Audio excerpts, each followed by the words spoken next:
perhaps the last one was very much about tools that we can use in RRI, and it's going to be an interactive session. You're all going to have to work hard.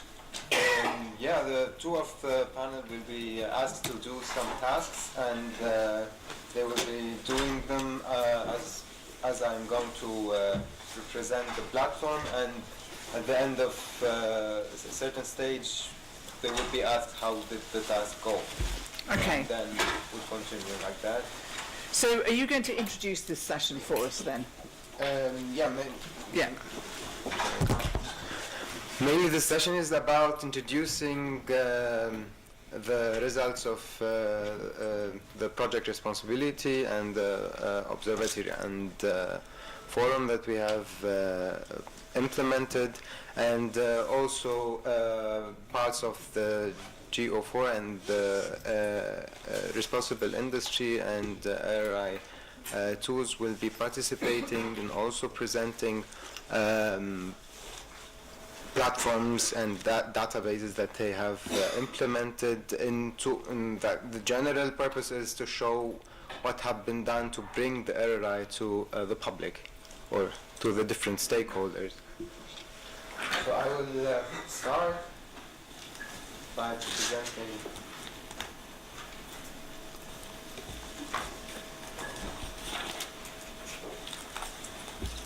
okay, so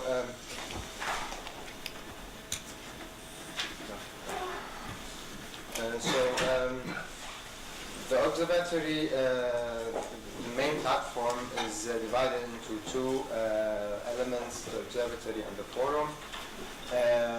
Mainly they are connected to each other, and they feed upon each other. How the platform, general platform was implemented was the consortium of the project responsibility with different participants from social sciences and also engineers and different parts of the science work. Together they joined into implementing a platform that also purposes into benefiting multi-stakeholders. We divided them into four groups, four main groups. We thought are beneficial enough. You need to put your microphone on, not because we can't hear you here, but because it won't be recorded for the. Okay. So people who are watching it streaming will just see your mouth moving. Okay. So the observatory, which is the first element, it is mainly the purpose of it is to become an interactive and useful resource and repository for all the RRI content, and to be a place to go where stakeholders want to find any information about RRI. It's why the need of it. Currently, it is hard to find one place where you find RRI literature and content, and it's also always distributed along the internet. So people tend to use the search engine, but at some point when you find some content relevant to RRI in some place, you want to stay in this place, and if you offer people a place where it has all what they need, so it will be a destination, and they would destination to go, and they wouldn't be using a search engine. The challenges of the building such an observatory is, of course, if you want to benefit a multi-stakeholder environment, you will be faced by the different languages, vocabulary, the different types of media that they normally use to disseminate their results or to search for results. So what the major points that the observatory did to tackle these challenges is, first of all, to provide them with a huge number of content as a starting point. And as you see, we have been able to multiply the content of the observatory and populate it into almost 400 pieces of content. We also developed a tagging system and tagging phrases that are relevant for them and understandable for all these stakeholders, in order for them to find the content that they want to use as fast as possible. And finding is one point, and then adding content, you have also to provide them with an easy and straightforward way to insert the content, so they contribute also into multiplying this platform. So the observatory contains multiple content types, RRI concept documents, case studies, and guidelines. How we can describe the observatory at the end is a place to clarify, develop, and discuss the concept of RRI, and to benefit. The main point is to benefit from the wisdom of the crowd. From their input and from their search, you can intensify the use and the position of such an observatory.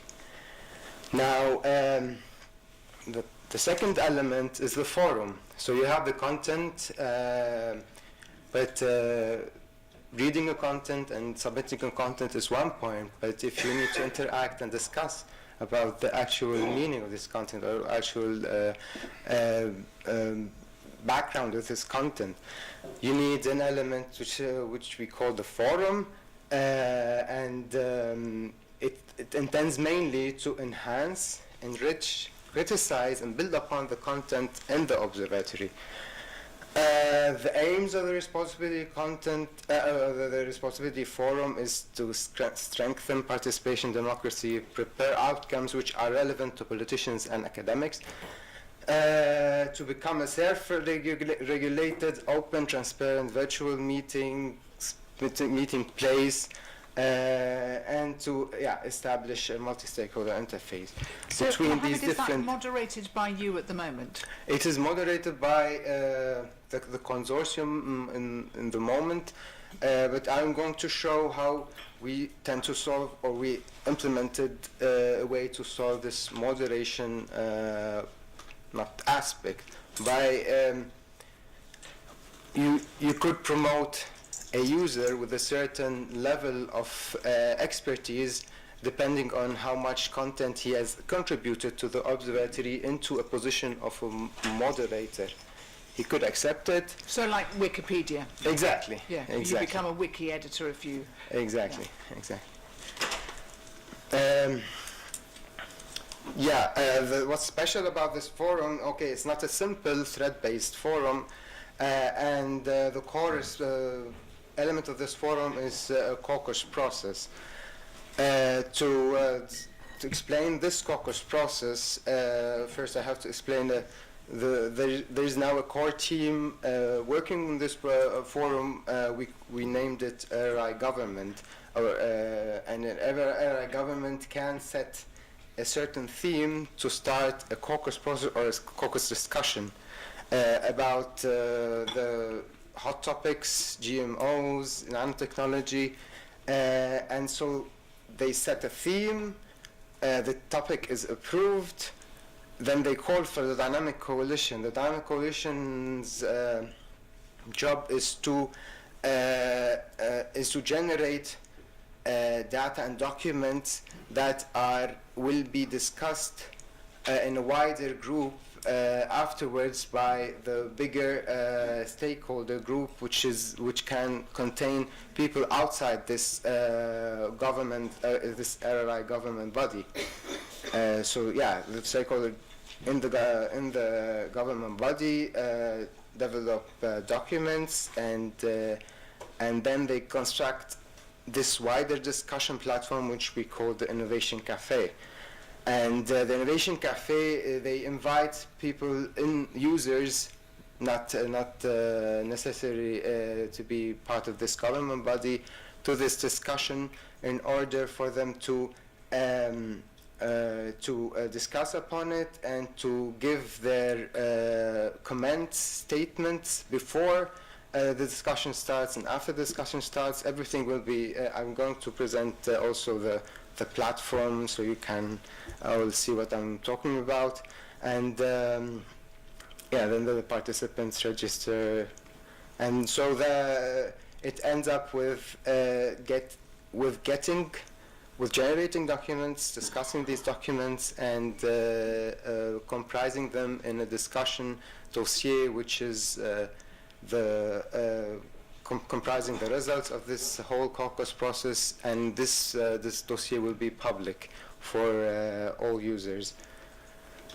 Then the second type, the difference between these long caucus process or long discussion process is that the second type, that the theme is decided by the stakeholders outside this government. So we don't want to keep this topic generation binded by a certain elite group. We want to open it for the larger stakeholder group, and mainly it runs the same, but the beginning is just that the stakeholders themselves set the topic. And here's the explanation about the RRI government, because maybe it's a certain phrase that would cause people to question. The platform is just the group that is mainly to control and to take care of this platform. And there are also two elements part of this long discussion, which is a citizen jury module and a tacit knowledge collection module that also gives an option for this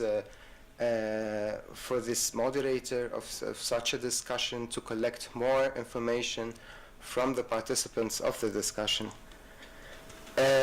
What makes it also special is this module that we created, which is called Partner Initiative Space.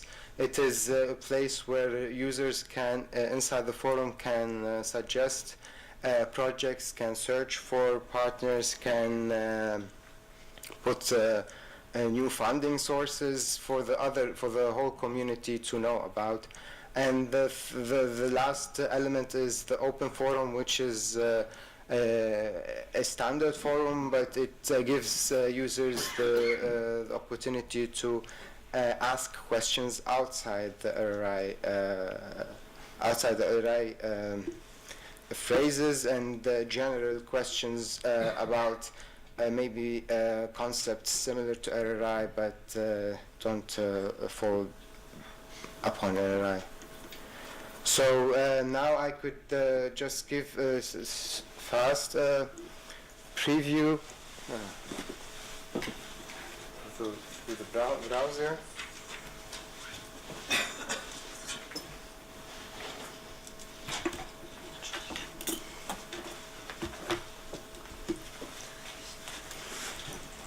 So now I'm logged in as a contributor, and the computer has his profile, which will list his information, and in the future, when he contributes to this observatory, he will have a lot of information about his contributions in his profile.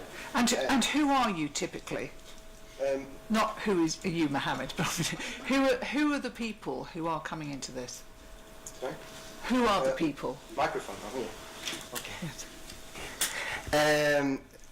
So there are, as I said, we defined these different stakeholder groups, and we hope that part of this, so I'm the academic, I'm the researcher who is working in a research institute and wants to find if his research has been dealt before, and has there been somebody who has worked on the research and ended up with a different result, or a ended up with a bad consequence, that he got bad feedback, and so most probably he could find a case study that has been discussed in this forum. Okay, so but the other people using it are other academics, or the industry, or who are the other people using it? The hope is that representatives of these different groups can log in. It's not limited to a certain group. It's limited to almost everybody. So yeah, and the first element is, as I said, the observatory. The observatory is mainly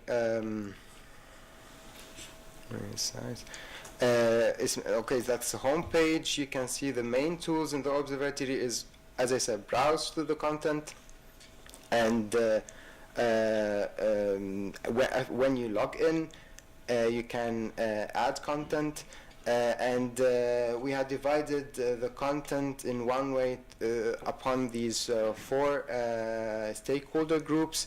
So if you're a policymaker, you can enter through and browse through the content of the observatory according to a certain tag feature that the provider of this content has tagged this as being relevant to the policymaker, and then a user can filter this content according to the content type.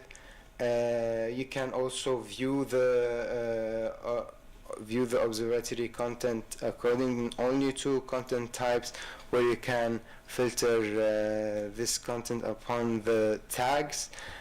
So the main tags that we have are, for example, RRI issues, and these phrases have been took a lot of time to develop, because, as I said, different groups have different languages. And the region, domain, and useful for, which stakeholder is this content most probably useful for, and then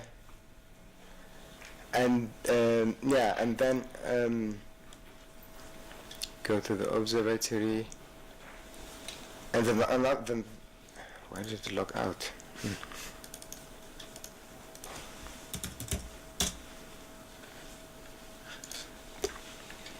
And the other aspect, if to add a content to this observatory, which should be fast and easy for everybody. So if somebody wants to add a case study, for example, he has all the elements to add it, and the main aspect of this adding, for example, a case study is dividing the actual document, if somebody has the rights, so he can upload it, or type in the document himself, or link to a document which is somewhere in the internet, and then he has the possibility to use these tags to tag his content for future users to be able to find it as easy as possible. So that's mainly the observatory tasks. So I would ask maybe 2 of our participants, Sara and Stephan, maybe to do a task to find a certain interesting content in the observatory and bookmark it, set it as a favorite, and then maybe go to your user profile and organize these bookmarks. And I will tell you what the interesting thing behind this task. Okay? Sarah, you up to this? Yeah, I'm good to go. So we start off by browsing the content? Yeah, you browse the content, find it. Okay, sorry, I'm going to get the microphone. Okay, so browsing the contents using the Observatory tools. Yeah. So there are a variety of different types of content here. Can I ask what the beginner advanced the beginner notes advanced is a way to define that this content may be for a normal user, or for an academic who has reached a certain degree of education, or for a professor. So for a normal user, So an academic user is not normal. Is that what you're saying? Yeah, it is. It was a very controversial tag, but sometimes a lot of users said, okay, some of this content is too highly qualified for me. I would like, complex for me. I would like such a tag. If I just select initially just one of these from the list, there's absolutely loads of pages. I'll take something from the first page. Going for public opinion on future innovation, science and technology. So, click on here. Right, so it opens up. I'm assuming this is what you want me to explain what I'm finding, is that? Yeah. So okay, it's cool. Right, so it opens up, it starts off with the... Get that on the screen. No, I'm not connected. Sorry. But Mohamad could show us some of it. No. Mohamad could be you. Yeah. Yes. Okay, so it's the... so I'll explain whilst Mohamad's getting that up. Yes, so I went into the browse, actually, previous one. The interesting thing is, what it does, it actually has a selection of issues, domains, so it says RRI issues, development and transparency, which are clickable. So you can go and have a look at what is meant by development, what is meant by transparency in this context. Then the different domain fields, so the communication and culture, environment and climate action. If you scroll down a bit, Mohamad, you'll probably spot it. Keep going. I think it was the first on the list. It's public. No, that's not the one. No, you needed to go into Observatory. It would have been easier actually if I was connected myself here. I suppose I could always nick your computer. Yeah. You mentioned that only one computer is connected to the screen. Did you mention it?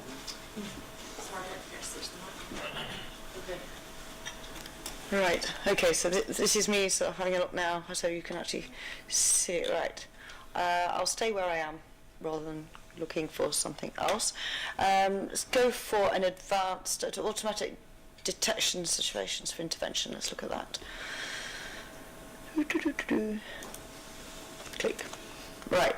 Now, I was just saying a moment ago that there are, in this one, there are indications of different issues, so domain and field, the region and or country and so on, how that might be useful, so we could sort of get further information from this article and delve in more depth. So let's just, out of interest, because it happens to be my particular area of interest, let's click on privacy and see if this takes us to a definition of privacy, I'm assuming. It takes you to the content types that have been tagged as under privacy. Right, excellent. So that provides me with a significant number of other resources that are related to the initial resource that I was looking at. The other thing I noticed that So that would enable you to compare and contrast Yeah. very Yes. easily. and get different opinions Yeah. from it all. Then the primary document is actually downloadable. Do we get the packages done? Yeah, Yes. that's the idea behind the bookmarks. Brilliant. As soon as you find a content interesting, you can bookmark it, and in your user profile. And if you go to your user profile, And so how would I bookmark that? as I said, just click on any of these contents, and then the bookmark option is similar to like the social network option. For example, this content has been bookmarked. You can either remove it from your bookmark or add it. And so, yeah. Okay, so I could keep bookmarking and keep adding different things, and For then example, this content hasn't been bookmarked, I think, no. by this user. So we can bookmark this content, and then we can go to the user profile, and we can manage these bookmarks. And the idea behind this tool is to create a so-called package. A package is you define a package. For example, this element is a folder. So you say it's an RRI package of yourself about my expertise is in surveillance, for example. So you build a folder, and then you pack all the content that you have bookmarked inside this folder. So you have a package of RRI relevant content inside this folder, and exactly. Does this go, do you drag and drop, or No, does you this go drag and drop automatically? like this. Okay. Ah, interesting. Yeah, so Okay. Right, so you basically take the title and drag it into the you folder should, click on this on here, on the ad. Okay. And it adds it into the folder, and then assuming then from that we go through the observatory, looking at different content types, and then can download that folder directly to the hard drive of the person, so they can Yes. take that away and continue to do work on it, looking at the actual primary documents and so on. Okay, that's interesting. Thank you. So I can now continue with the forum as I need your help again. Oh, okay. At some point. I'll stay here then. So I was looking at the forum. The main elements of the forum are this complicated but very beneficial caucus process, which is unusual for a discussion forum, but is very helpful to get actual concrete results out of a discussion. And here you see, for example, the discussion processes that have been started and didn't end, but we might want to see a discussion process that has ended and has comprised its results in a discussion dossier, which is all the results of this discussion process. And this discussion was about a case study for a genetically modified mosquito to cure malaria. And you can see now the results of all the elements of this discussion. For example, the dynamic coalition and the documents that were generated by this dynamic coalition. And then the innovation cafe results, which is, as I said, is a wider discussion with different stakeholders about these results, and the findings through the moderator out of this discussion, and the statements that were given by the participants before and after the discussion. And then the kind of a survey of. That is so. Sorry, can you go back? Scroll back up. Isn't this good? I think that is really, really helpful to actually see what the general opinions are, and these different this pie chart. I think it really, really shows the how the discussion is developing and what the opinions are and what the strength of opinions are in certain areas. I mean, this is because this was a test, so obviously it doesn't show really how useful it could be. But I think you could really get a very good idea of what the general feeling is about a certain topic or an area just at a glance by just looking at this. So that means you wouldn't have to sit there and read through loads of posts and try and work out who was in favour or who was not in favour or who had certain issues. You can the idea see that. behind the dynamic coalition is to create scenarios of a certain topic from different perspectives. Like the dynamic coalition should be comprised from participants from different stakeholder groups, policy or industry policymakers, and the scenarios that they generate for this case study, for example, this very critical case study, can be valued by the participants at the end of the Innovation Cafe if they see that the policymaker position is the relevant position, or the industrial position about making only profit is the relevant position. So you can you can also sort of follow up particular specialisms in their particular interest. So you may have, say, this one is obviously about this sort of developed especially genetically modified mosquito, but you personally may have a particular view from, say, a policy level or from a scientific level about the science itself or something like that, and you can actually see which users to get further in touch with, further information from, what sort of resources they've looked at, so that you can then go and see where they got that opinion from. And also, I suppose it will help to avoid sort of overkill, over information overload of, too many multiple different views, when actually you perhaps want to focus on one particular perspective. So I think that this is useful in that respect. Yeah, well, and the idea was to keep this dossier open for all the blockchain users to see the end, the result of a discussion. Nobody wants to see the whole at the end. Nobody wants, or participants don't want to see the whole process. They want to see the result of this long discussion process, and they can enter and see it in a very dynamic way. The other elements of this forum is a suggestion board, which is an option for the user to suggest a certain topic, and the other stakeholders can read through these suggestions and can vote upon them or comment, and other users can suggest these topics according to the number of comments and votes, to put them as to start a caucus process with these topics. The other element is the partner initiative. As I said, it's like suggestions from different users and proposals for projects and proposals to attract other members of this community to join them in their endeavor.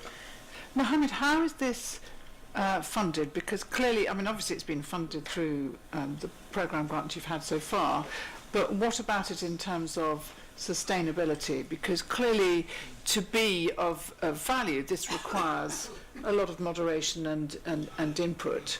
Yeah. How is it going to be funded in the future? The idea is you need to get more grants, or to be able to get an industry or a corporation to incorporate part or the whole platform, or an education institution like a university to get also a part or the whole element of this platform. So as I said, as I know in our discussions, there is no answer for this question, definite answer for the discussion for this question. Like, I have the money, I'm gonna pay for it. You need to work for it and make it as beneficial as possible. And there's also possibility by the EU to incorporate it into their complex platform. So the other option, of course, is to charge certain sorts of user for whom this information actually is enormously valuable, aggregated in this way, to charge them for access? Charge for advertisement for conferences or advertisement for call papers. Charge. There are lots of options when we are talking about. I was thinking of charging industry that wants to. Let's say an industry wants to put a new innovation out there, or is just starting to develop one, then they could, by paying a fee, put into this and actually invite comment and... Yeah, it's part of the engagement process, in actual fact. Yes. Yeah. I think that would probably work quite well. Yeah, it's a good idea. The other thing I was just thinking about is we have all these scenarios, case studies, etc. So, where, as an academic, where would I find the background information for that in this observatory? So, if I was going to go, okay, I'm interested in that, say the mosquito thing. How do I then, using this, how do I find further information about the background or the thinking behind that? Are there going to, are there other links? I was just thinking about from the GREAT project we have a lot of documents, philosophical documents, the background documents that might actually help to sort of further inform opinion on some of these case studies. So the glossary and such like. So where would we find those? Would we Is these in the observatory itself, or? The interesting thing is if you populate the content for a lot, you will most probably find connected elements or connected content with this, because each content has related articles, and you can find more related articles to this content, or you can directly contact the person the author, because the author also is able to get his contact details public, and you can just contact him as a user to ask for more information. So it can actually, this whole idea could actually build further research networks and what have you as well, so that enable people with like-mindedness to actually get in touch with each other and to perhaps work together in future research projects in that field. So it could act very much as a network building system. Okay, cool. Anyone else got any questions? Two very practical questions. Okay. One, just, oh, sorry. Okay, thank you. I'm a librarian, so I'm very interested in how you built this. What platform did you use? What content management system? Drupal. Oh, it's Drupal. Okay, wonderful.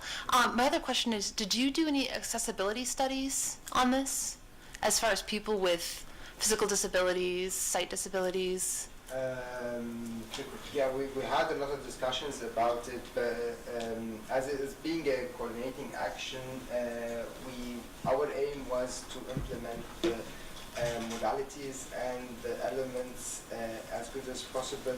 That came up a lot. I know it's some parts of it maybe not visible to some people with disabilities, but that is the process. Afterwards is to make it compatible with all the users. So we took that, we discussed it a lot. Great. Okay, thank you. So responsible innovation, but we haven't actually included the users at the beginning. Right.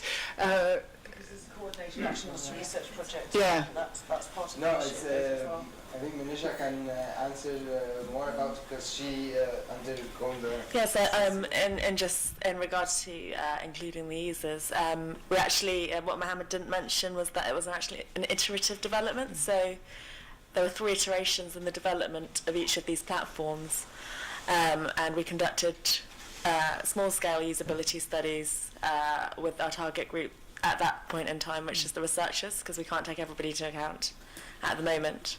And we allowed issues to emerge, so they were given the opportunity to use the platform, share their opinions on the use through a task sheet and focus groups, and then these would be compiled into an assessment report, which would be handed over to the development teams to integrate into the ongoing development. So this is just one part of the manner in which different users were taken into account. So we did have actually, during one session, issues regarding colour blindness raised. So the colours have actually been altered because there was an issue in differentiating between 2 of the different colours used. So that did actually emerge, and I'm sure that if it was further used, these matches would evolve, and perhaps there could be some mechanism which would allow users to then report back to the development teams for further improvements. So question. Scope for skinning as well. I mean, perhaps in the perhaps in the future there would be some scope for actually allowing different skins that would actually suit people's particular preferences, and a lot of forums actually offer that sort of opportunity. So that in the future, if this was to be taken forward, I could see that would be a nice little additional thing that would help in accessibility. My question is related to this discussion. Gilles Saint-Martin from Sara. How can you control that the true end user are participating to this forum, for example, for this malaria question? Is it European population that is concerned by biosafety, or is it population from the south that is concerned for malaria? So the perception will be completely different, of course, in the participation of the forum. People from the south to participate in this kind of forum is very difficult for a lot of issues, but it's important they give their opinion. Yeah, during our Yeah, during our workshop and conference in Malaysia that we done, our partners from Malaysia, we had these discussions. In workshop, yes, but in this kind of forum. No, I mean, we asked them about this platform in the workshop. So we had these part of the type of questions, but at the end, if the part of the content is not more academic or more scientific than critical, then everybody will join in. You don't need to oblige people to criticize everything. So you can give them a platform to put the content that they see suitable in their environment or their practice. And take two more questions, so then we must move on to our next presentations. Aki.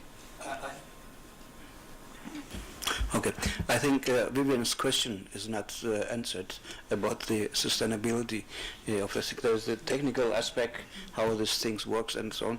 Okay, this is somehow explained. We cannot go deep. Okay, if you see the funding programs, you see certain point down technology ready or the product readiness level. And this is how it's funded. This was not a research project for a certain product development, and this is a coordinating action trying to give birth to something like this. And you need to have a sustainable baby. Yes. You need to have a sustainable baby. All the babies that come in the world, they are sustainable if there's somebody that feeds them.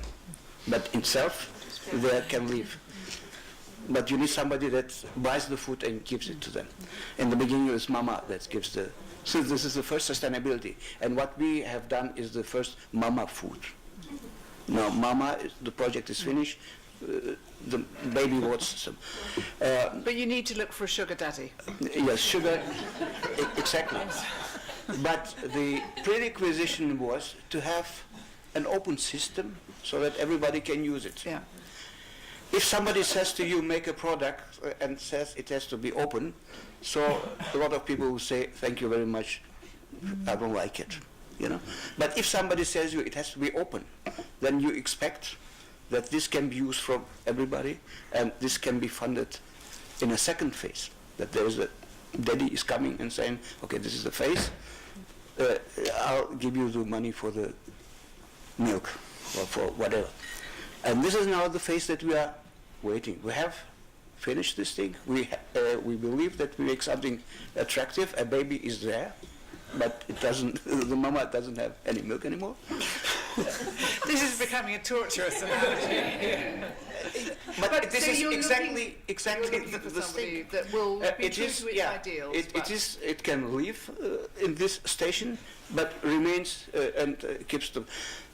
The second thing is that we're looking now somebody, an organization or whatever, that says, okay, I try to make it like Facebook. You don't pay for the Facebook if you go in, but you are bumped with advertisements or whatever on another way. So we can try to make something or give the floor to somebody to make something between Facebook, which is a social network, and ResearchGate, which is kind of a thing, and Wikipedia. That means it has to be something like this. But this sustainability concept is only kind of a concept of business model, but it's not realized. Okay. This is a quick point from you, Roger. This is a quick one.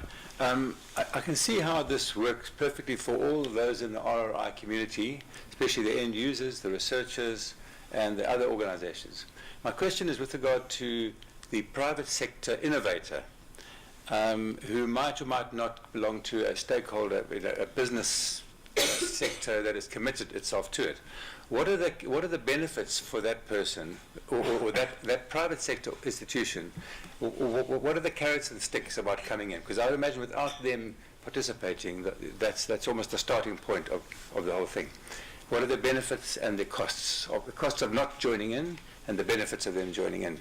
Because very often the private sector keeps a lot of secrecy with regard to their thing, and they like to launch in their own way. Why would they want to lose their secrecy and become known in advance, other than the traditional way of launching?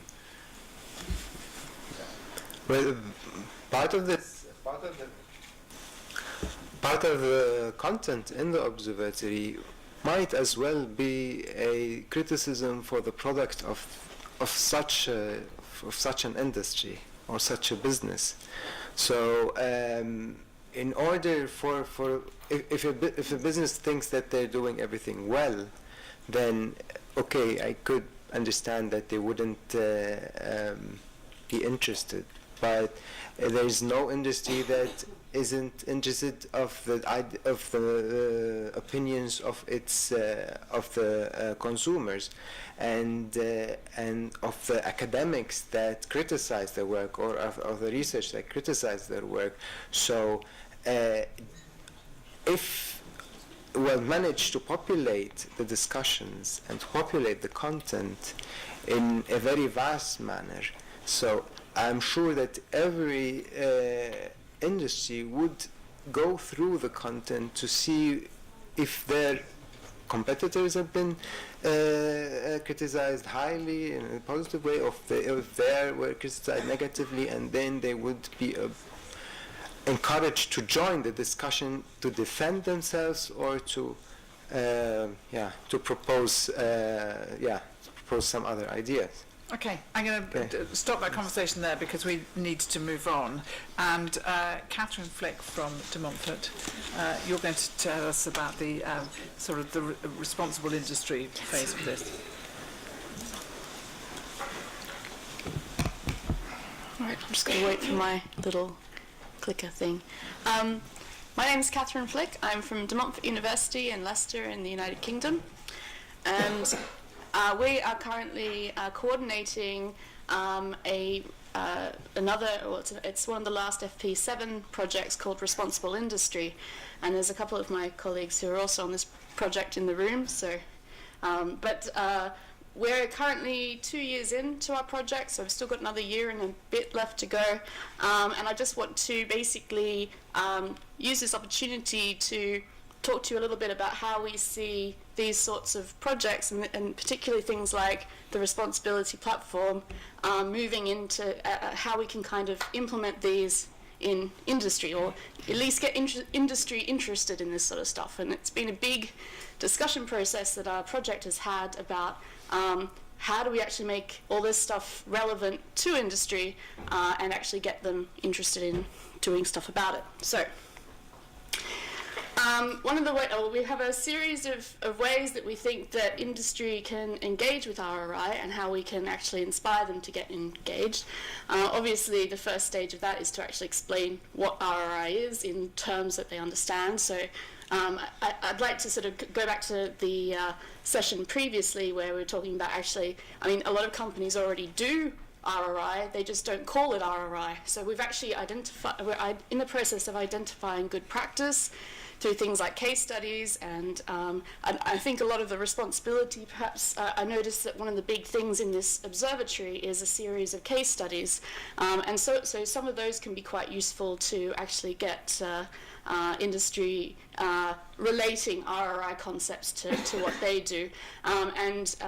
There was a session in this room yesterday where Bernstahl presented one of the bottom-up case studies that we actually commissioned as part of our project. So we've been doing those sorts of activities which allow us to not only work out how to identify RRI terms in terms of industry, language, but also to identify some good practice in the area. Some other things we've done, we've provide incentives to engage, and Doris here is our visionary in terms of incentivization, and I'll go through some of those incentives in a bit. And we've just launched our own framework, which we identify different levels of responsibilities in different sizes of companies, and we work through the phases and the things that companies might actually want to take into account in order to implement RRI within their businesses. And at the moment, what we're actually currently doing is we're working with a bunch of case study companies, big companies and small companies, to actually work with them in a style of consulting activities to actually get this framework working for them. So that's the current stage that we're at for our project.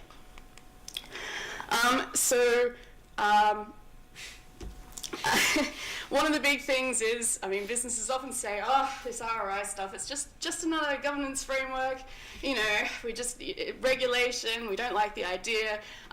We need to actually find something that's of benefit to us. So we came up with the slogan that by doing innovation responsibly, you will contribute to a better world and you will benefit by strengthening links with customers, better matching societal expectations, undertaking foresight activities, motivating the working environment within your company, mitigating environmental impacts like global warming and climate change, and ensuring compliance with societal norms and standards, which would lead to enhancing your company reputation, decreasing business risks and unintended consequences, strengthening public trust in your products and services, increasing acceptability of your products and services, adopting an environmentally friendly profile, and optimizing your medium-term competitiveness and profitability.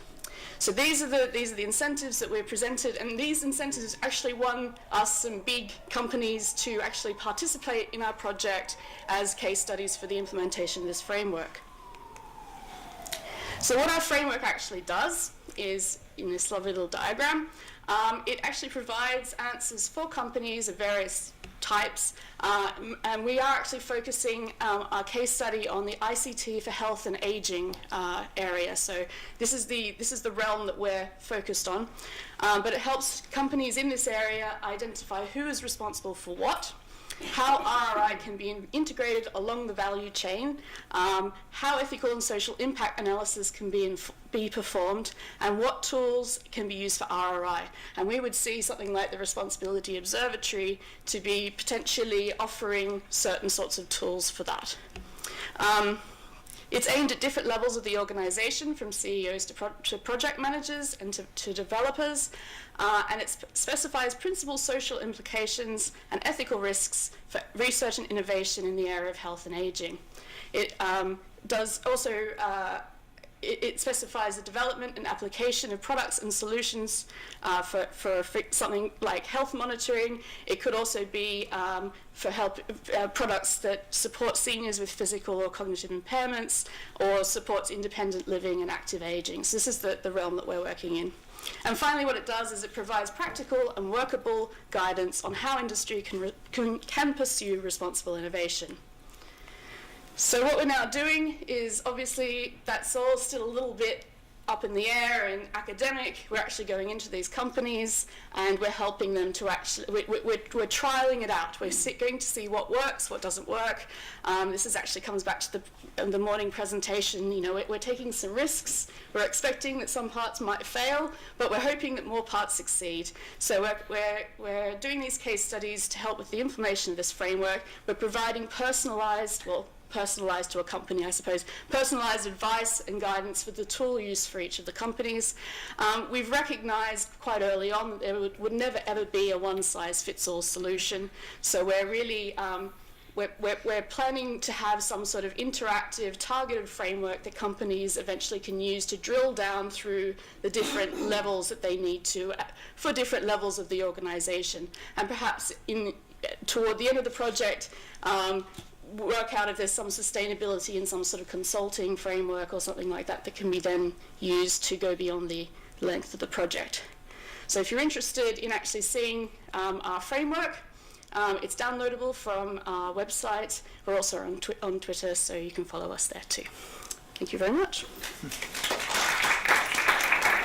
Fantastic stuff. Okay, so now we're going to go to Erich, I think, yes? Okay. To talk about Erich Griessler from the Institute for Advanced Studies, to talk about the trend database. Talk later.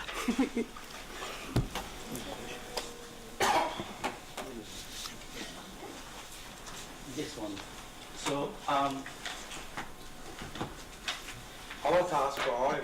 was much more modest than the responsibility project. Within the ResAgora project, we had one subtask which was called RRI Trends, and which has the task that we monitor the development and the trends of RRI in Europe, across Europe.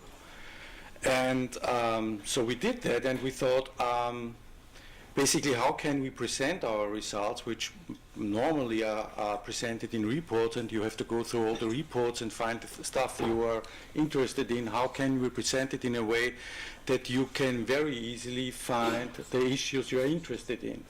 And so we try to make something like provide the possibility that you create your own custom-made reports, which only include the information you're interested in. So, and what I will try to do is to just guide you through that, and to act as to make kind of appetizers and to water your mouth, that you try it out on your own and find out what you're interested in the database we created. And looking at Niels Melgaard, I'm thinking maybe it would have been better, without criticizing the organizer, to turn things around, because Niels is going to present what we did in RRI Trends, and I'm showing to you just how you can get the results and search for the results. So it's quite easy. You can see here what you can do with it, and I hope it explains what you can do. So you can, for instance, create a new report. Okay, and then you can, when you create a new report, you just can select the countries or the chapters you're interested in. Okay, and then it loads, which takes a little time, and then you can see, okay, there are certain countries which we covered in our monitoring exercises, and you might say, I'm not interested in all countries. I'm only interested in Italy, Poland, and UK, and let's say France. Okay, then you selected the countries you're interested in and what you want to look at, and then you can see.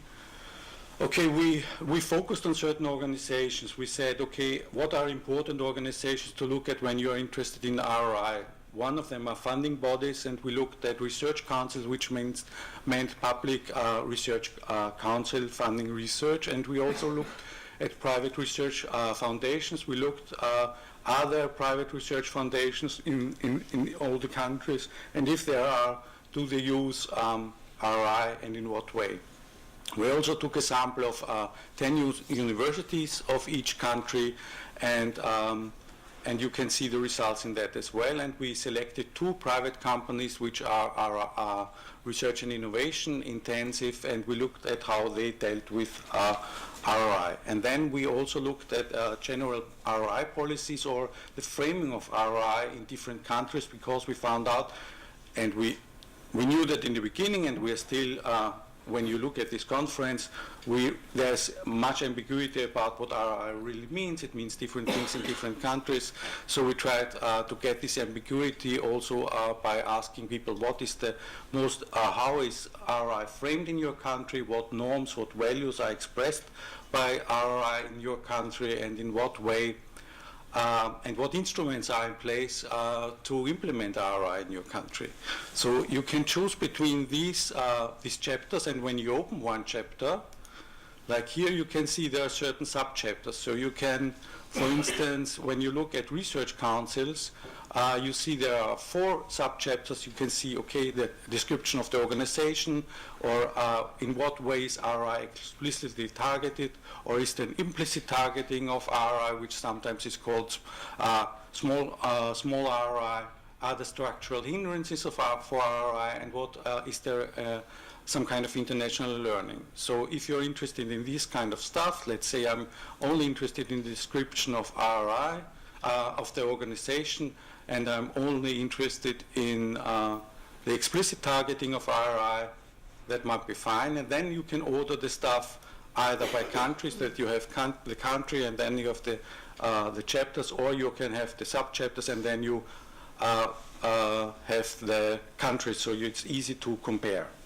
Okay, and if we do that, and I hope it works, then I say it close, and it should be here, Italy, France. It also gives you the author who did it, and if you think that's interesting and I would like to download it or keep it somewhere, you can download it as PDF. And then you have it. you have your own report on the stuff you're interested in. Have fun. Okay, and then if you think, okay, I'm even more interested what these guys in ResAgora did and the material that they did, there are several options. There are other options as well. We also created a database. We asked our national correspondents to collect material, to collect basic stuff, basic material, which is dealing with RRI. And then we got a lot of documents, altogether 270 documents. And then you think, okay, how should I sort these documents? And here again, you have certain filters. You can filter by country or RRI aspects you're interested in, or research and development areas. You might be interested in what kind of author is this document, or you could look at the document type or the policy instruments. So you can also have various filter options. And if you see, for instance, let's take Austria, then you see, okay, I only have 10 documents left. And then you can see, okay, I would be interested in, let's see, gender. Okay, these are the relevant documents for which we found for this country. And so you can very easily get the stuff.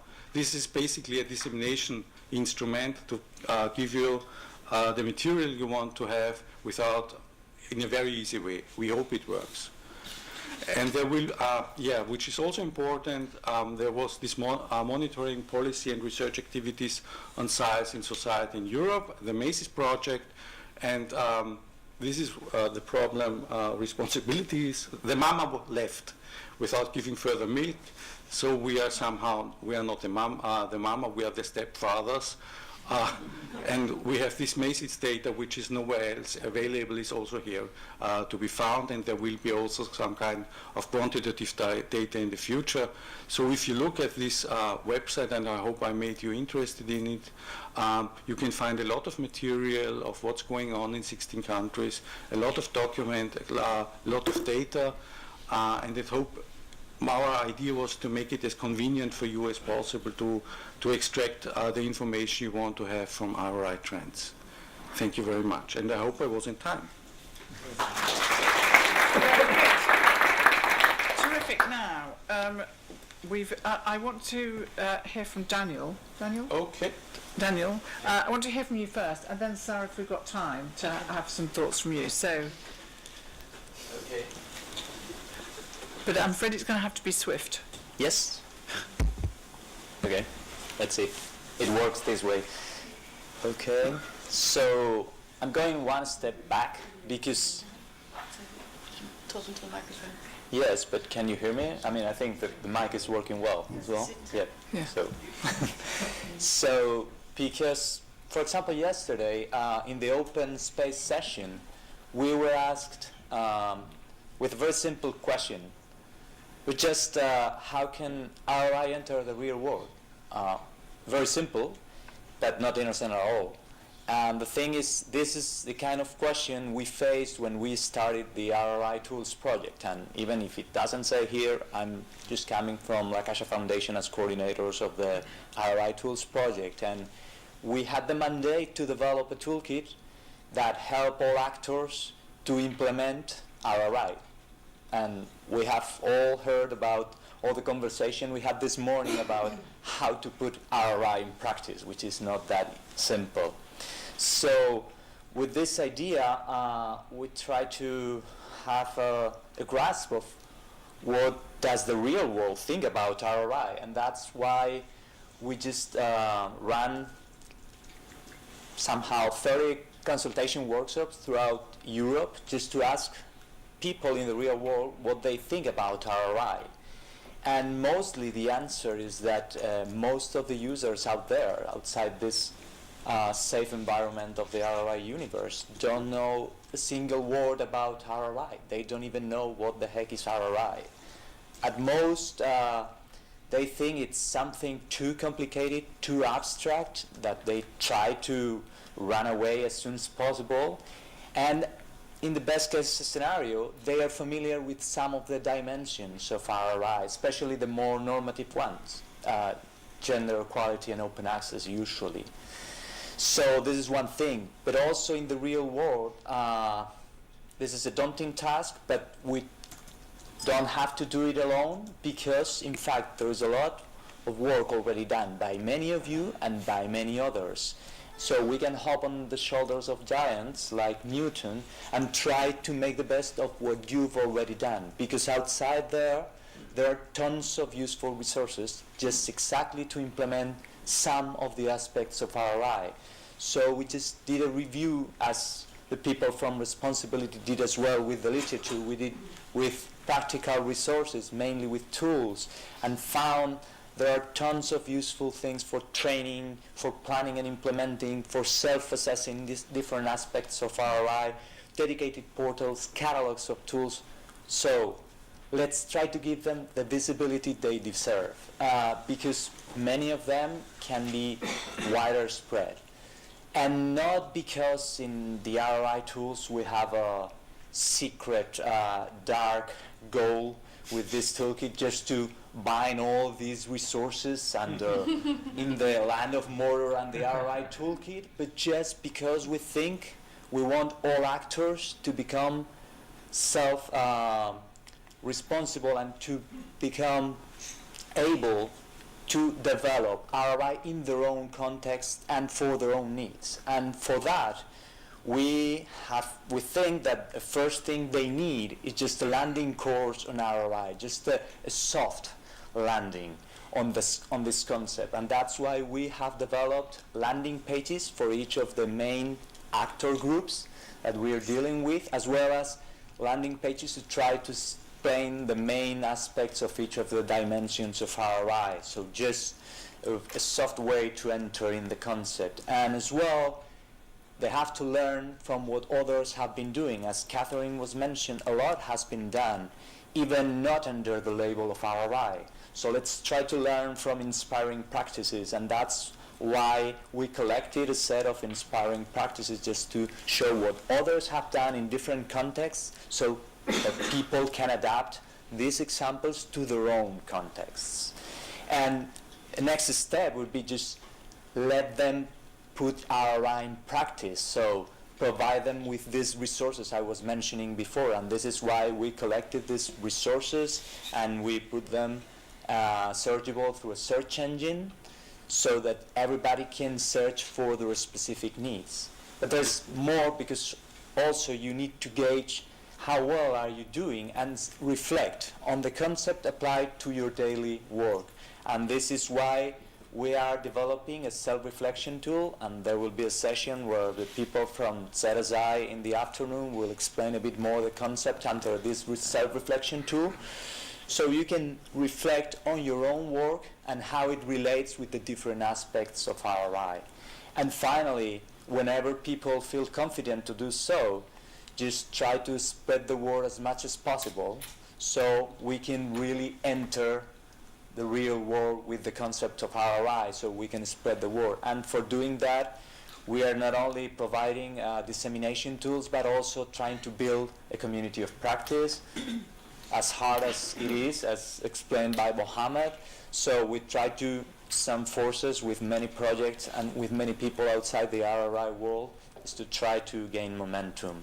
Is there a way that people can rate these so that you get, I mean, I obviously appreciate there's different users and so therefore different ones might be more appropriate, but that could quickly be very helpful to get user ratings, you know, kind of Amazon star system for these things. Yes, people can upload, once they enter the community, they can upload their own resources, share them, comment them, and rate them as well. Great, okay. So, and as Mohamad was thinking, I think that the forum is a really interesting initiative, and this is also the idea to find partners, to build partnerships for other projects and these things. So this is why we think a collaboration between all of us is needed. Yeah, that community of practice is not going to be built by us alone at all. Okay. And so in November, a couple of months ago, we did a first beta testing in Brussels with some of you and some of many other projects whose logos are here. And what we found is, okay, this is okay, but this is not enough. We need even more. And the message was loud and clear. we need even more guidance on how to put RRI in practice. So this is why we are now developing inside the landing pages specific application cases on how to apply RRI in different scenarios. For example, we are developing how to introduce RRI in higher education institutions, not only in teaching, but also at the institutional level, or how to set a normative framework on RRI in different institutions, or how to build capacity for civil society organizations, and so on. So I've selected a series of application cases where we try to contextualize these resources. It's not just, here are the resources, look for them, but just, well, this is what others have done with the resources in the toolkit, with the inspiring practices. Just take a good note and try to apply it in your own context. And okay, this, I'm going to stop you there because we're desperately running out of time, and I've got Stephan. it's the last slide. It's the last slide. Now we are aware that our other tools developed by the people from the GoFor, we have already incorporated the RRI trends. We will incorporate the responsibility navigator, and the idea is how to collaborate closer with the forum of the Observatory by responsibility. Thank you. Very good. Stephan.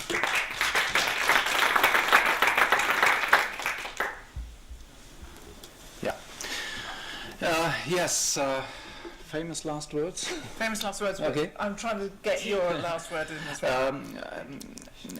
What I'm wondering is, at the moment we have some competing or some competitions about different RRI tools, and they shouldn't cannibalize them each other in searching for contributors and so on.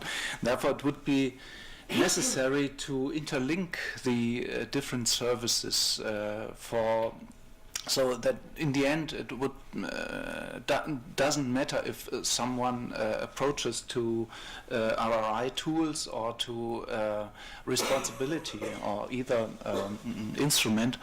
I think that would be necessary for the future. Okay. Yes. So. In fact, what we do is just only showing the resources and redirect to the original. So what we do is just show the resources and redirect the user to the original source of the resource. So these are your resources. Here is where you can get them. Yeah, that's the resource question, but the forum question is how to distribute the fora and how to collaborate.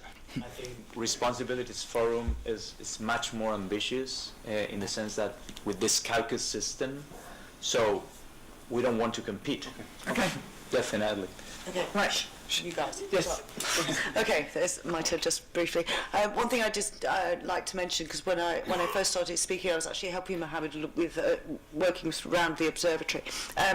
Something to note that the great project's contribution to all of this, to the responsibility forum and observatory as such, like we're talking about the governance, and also there's something that I've noticed that has not really been mentioned, is that the great project is producing a set of guidelines and recommendations, a handbook that will help with the governance of all of this, will help researchers to actually incorporate RRI directly, and these resources, including a glossary and various other things, will actually also be available in the responsibility forum and the observatory, so that there will be tools from the great project that are also going to be included. I noticed this lovely slide here. There is no mention of the great handbook, right? So I'm advertising that right here, right now. We do have some very strong governance tools. These are practical tools, but we also need to understand that how these are used in a practical sense and within the governance structures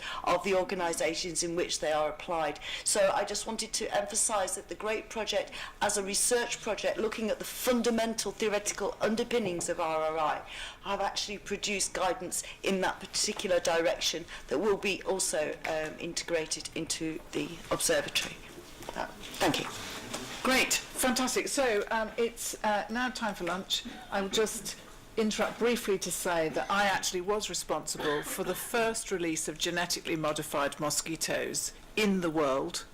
I was filming for the BBC in a laboratory that specialised in developing these things, and the cameraman said to me, "Vivienne, will you just move that cage?"